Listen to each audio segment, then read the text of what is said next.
So you take this group of people, and they graduate school, and they get a job, and they're thrust into the real world, and in an instant, they find out they're not special, their moms can't get them a promotion, that you get nothing for coming in last, and by the way, you can't just have it because you want it, right? And in an instant, their entire self-image is shattered. And so you have an entire generation that's growing up with lower self-esteem than previous generations. You may recognize him from a video that we did together that literally broke the internet, where he answers the now infamous millennials question. I have yet to give a speech or have a meeting where somebody doesn't ask me the millennial question.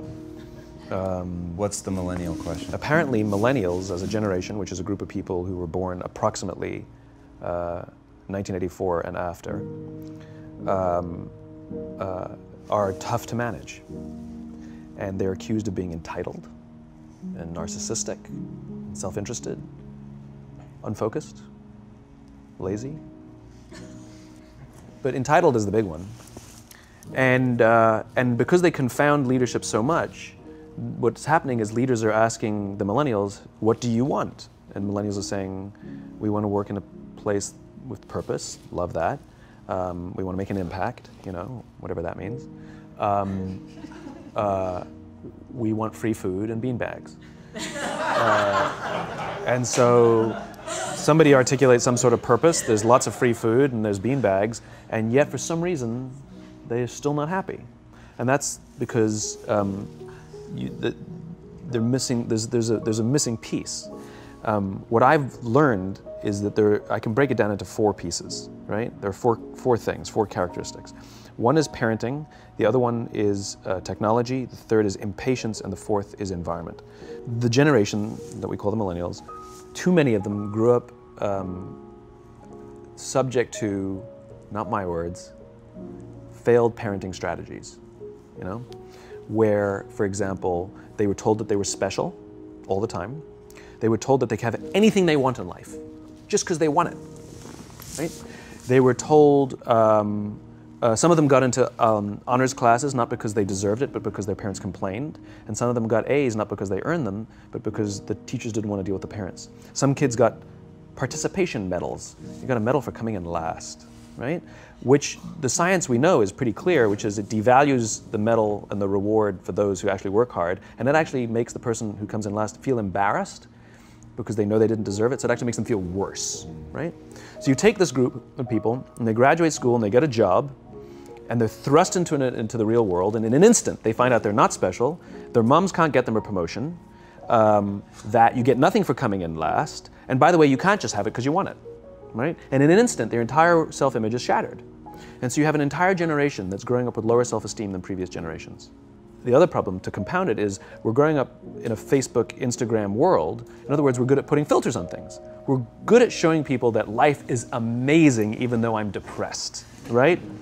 And so everybody sounds tough, and everybody sounds like they got it all figured out. And the reality is there's very little toughness, and most people don't have it figured out. And so when the more senior people say, well, what should we do? They sound like, this is what you gotta do. And they have no clue, right? So you have an entire generation growing up with lower self-esteem than previous generations, right? Through no fault of their own, right? They were dealt a bad hand, right? Now let's add in technology. We know that engagement with social media and our cell phones releases a chemical called dopamine. That's why when you get a text, it feels good, right? So, you know, we've all had it where you're feeling a little bit down or feeling a bit lonely, and so you send out 10 texts to 10 friends, you know, hi, hi, hi, hi, hi, because it feels good when you get a response, right? Right? It's why we count the likes, it's why we go back 10 times to see if my Instagram is growing slower, did I do something wrong? Do they not like me anymore, right? The trauma for young kids to be unfriended, right? Because we know when you get a hit of dopamine, which feels good. It's why we like it, it's why we keep going back to it.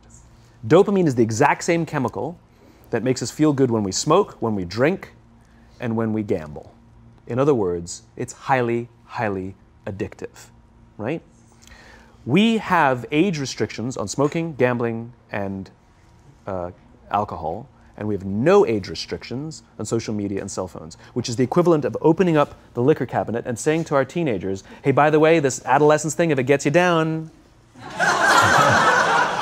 But that's basically what's happening. That's basically what's happening, right? That's basically what happened. You have an entire generation that has access to an addictive, numbing chemical called dopamine through social media and cell phones as they're going through the high stress of adolescence. Why is this important?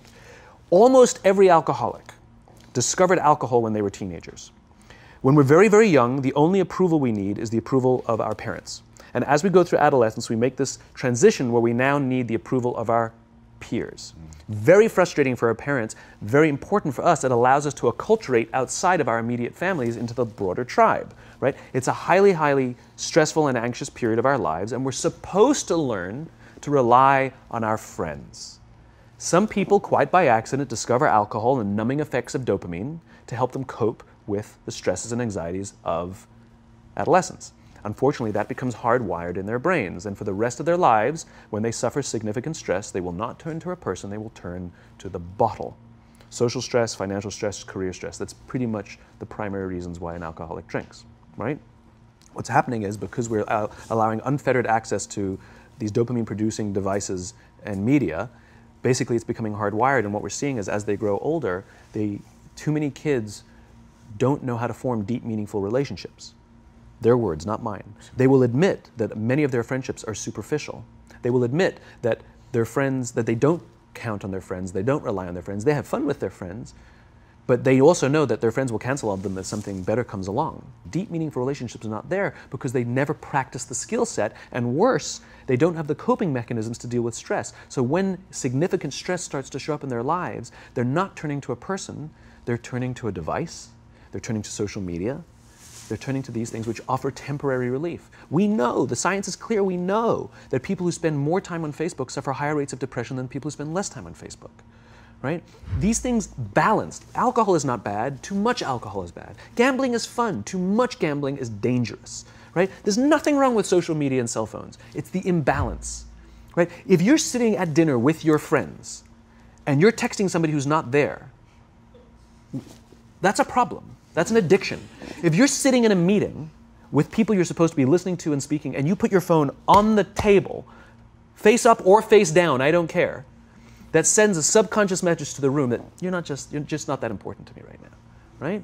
That's what happens. And the fact that you cannot put it away is because you are addicted, right? If you wake up and you check your phone before you say good morning to your girlfriend, boyfriend, or spouse, you have an addiction. And like all addiction, in time, it'll destroy relationships, it'll cost time, and it'll cost money, and it'll make your life worse, right? So you have a generation growing up with lower self-esteem that doesn't have the coping mechanisms to deal with stress, right? Now you add in the sense of impatience, right? They've grown up in a world of instant gratification. You want to buy something, you go on Amazon, it arrives the next day. You want to watch a movie? Log on and watch a movie. You don't check movie times. You want to watch a TV show? Binge. You don't even have to wait week to week to week, right? I know people who skip seasons just so they can binge at the end of the season, right? Instant gratification. You want to go on a date? You don't even have to learn how to be like, hey. You don't even have to learn and practice that skill. You don't have to be the uncomfortable one who says yes when you mean no and says no when you mean no, but yes when you... You don't have to swipe right. Bang, I'm a stud. Right? You don't have to learn the social coping mechanisms, right? Everything you want, you can have instantaneously. Everything you want, instant gratification, except job satisfaction and strength of relationships. There ain't no app for that. They are slow, meandering, uncomfortable, messy processes. And so I keep meeting these wonderful, fantastic, idealistic, hardworking, smart kids. They've just graduated school. They're in their entry-level job. I sit down with them and I go, how's it going? They go, I think I'm going to quit. I'm like, why? They're like, I'm not making an impact. I'm like, you've been here 8 months. You know? It's as if they're standing at the foot of a mountain and they have this abstract concept called impact that they want to have in the world, which is the summit. What they don't see is the mountain. I don't care if you go up the mountain quickly or slowly, but there's still a mountain. And so what this young generation needs to learn is patience. That some things that really, really matter, like love, or job fulfillment, joy, love of life, self-confidence, a skill set, any of these things, all of these things take time. Sometimes you can expedite pieces of it, but the overall journey is arduous and long. and difficult. And if you don't ask for help and learn that skill set, you will fall off the mountain, or you will, the worst case scenario, and we're already seeing it, the worst case scenario is we're seeing an increase in suicide rates, we're seeing an increase in this generation, we're seeing an increase in accidental deaths due to drug overdoses, we're seeing more and more kids drop out of school or take leaves of absence due to depression, unheard of. These are all, this is really bad. The best case scenario, those are all bad cases, right? The best case scenario is you'll have an entire population growing up and going through life and just never really finding joy. They'll never really find deep fulfillment in work or in life. They'll just waft through life and it'll be just, it's fine. How's your job? It's fine. It's the same as yesterday. How's your relationship? It's fine. Like that's the best case scenario. Which leads me to the fourth point, which is environment, which is we're taking this amazing group of young, fantastic kids who were just dealt a bad hand. It's no fault of their own. And we put them in corporate environments that care more about the numbers than they do about the kids. They care more about the short-term gains than the long-term life of this young human being. We care more about the year than the lifetime, right? And so we are putting them in corporate environments that aren't helping them build their confidence, that aren't helping them learn the skills of cooperation, that aren't helping them overcome the challenges of a digital world and finding more balance, that isn't helping them overcome the need to have instant gratification and teach them the joys and impact and the fulfillment you get from working hard on something for a long time that cannot be done in a month or even in a year. And so we're thrusting to them in corporate environments, and the worst part about it is they think it's them. They blame themselves. They think it's them who can't deal. And so it makes it all worse. It's not. I'm here to tell them it's not them. It's the corporations. It's the corporate environments. It's the total lack of good leadership in our world today that is making them feel the way they do. They were dealt a bad hand, and I hate to say it, but it's the company's responsibility. Sucks to be you, like we have no choice, right? This is what we got, and I wish that society and their parents did a better job. They didn't. So we're getting them in our companies, and we now have to pick up the slack. We have to work extra hard to figure out the ways that we build their confidence. We have to work extra hard to find ways to teach them the social skills that they're missing out on.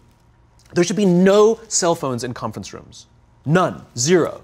And I don't mean the kind of like sitting outside waiting to text. I mean like when you're sitting and waiting for a meeting to start, this is what we all do. We all sit here and wait for the meeting to start. Meeting starting? Okay. And we start the meeting. No, that's not how relationships are formed. Remember we talked about it's the little things? Relationships are formed this way. We're waiting for a meeting to start and we go, how's your dad? I heard he was in the hospital. Oh, he's really good. Thanks for asking. He's actually at home now. Oh, I'm really glad. It was really amazing. I know, it was really scary for a while. That's how you form relationships. Hey, did you ever get that report done? Oh my God, no, I didn't. I'll help you out. Can I help you out with that? Really? That's how trust forms. Trust doesn't form at an event in a day. Even bad times don't form trust immediately. It's the slow, steady consistency. And we have to create mechanisms where we allow for those little innocuous interactions to happen. But when we allow cell phones in conference rooms, we just, okay, have the meeting. And then my favorite is like when there's a cell phone there and you go like this, you go. It rings and you go. I'm not going to answer that. Like, Mr. Magnanimous, you know? When you're out for dinner with your friends, like I do this with my friends. When we're going out for dinner and we're leaving together, we'll leave our cell phones at home. Who are we calling? Maybe one of us will bring a phone in case we need to call an Uber or take a picture of our meal. That goes without saying, come on.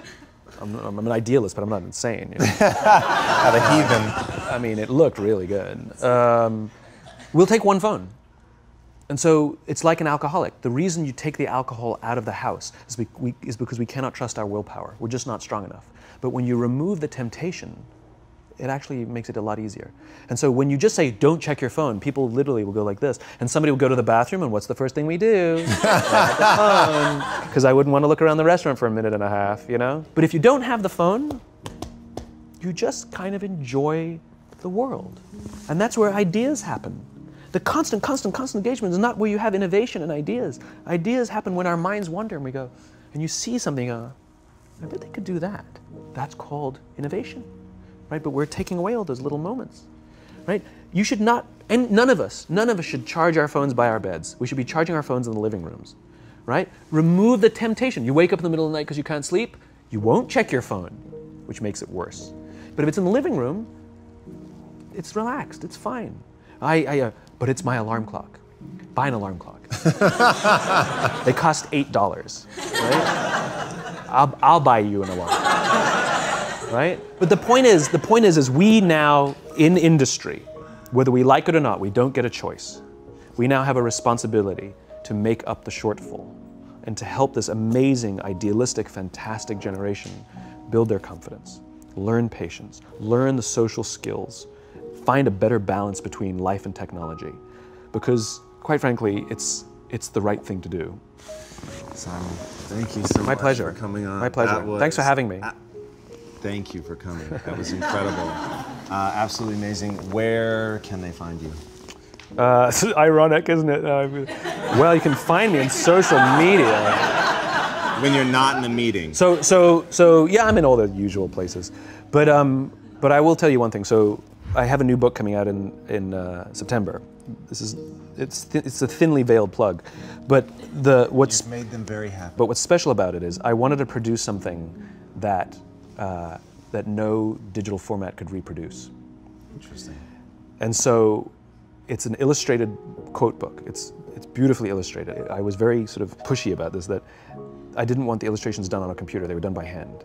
There's a song, Aloe Black, the singer, the Grammy-nominated singer. The book is called Together is Better, and he gave me a song that goes with it. And the music is at the back of the book, and it's actually, the lyrics are in his handwriting. It's actually his handwriting. And here's the best part. The book is scented. We scented it with a custom scent made by this amazing company called 1229, and they designed for me the scent of optimism. All right. So you smell the pages, and they smell like optimism, right? And the thing that I love about this is I can't do that in any ebook format. I wanted to create something that you had to physically engage with, and it's designed to be given as a gift. The first page says to, from, because I wanted it to be given as a gift to someone you want to say thank you for inspiring you, or to give to someone you wanted to inspire. It was designed to promote this physical interaction and engaging with the real world. So I'm really proud of it. It's incredible, man. Super unique. Yeah, it's fun. I hope it does smashingly well, as your other books have, and have given so much to people, and it's just really, really been incredible. And what you shared with us today, man, honestly. Thank you. Absolutely wonderful. Appreciate it. Thank you very much. So much. Truly, thank you for having me.